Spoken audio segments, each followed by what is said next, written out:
माझा सिद्धांत लक्षात घ्या, सामान्य व्यवहारामध्ये प्रपंचामध्ये बापाच्या खिशातले पैसे, ऐका हा, सामान्य व्यवहारामध्ये बापाच्या खिशातले पैसे पोराच्या हातावरती येण्याकरता मध्यस्थी आईच्याच हाताने करावी लागते.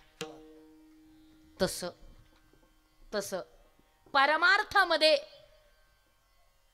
भगवंत रूपी बापाच्या जवळचे कृपारूपी पैसे तुम्हा आम्हा जीवरूपी लेकराच्या हातावरती येण्याकरता मध्यस्थी संतरूपी आईनच करावी लागते.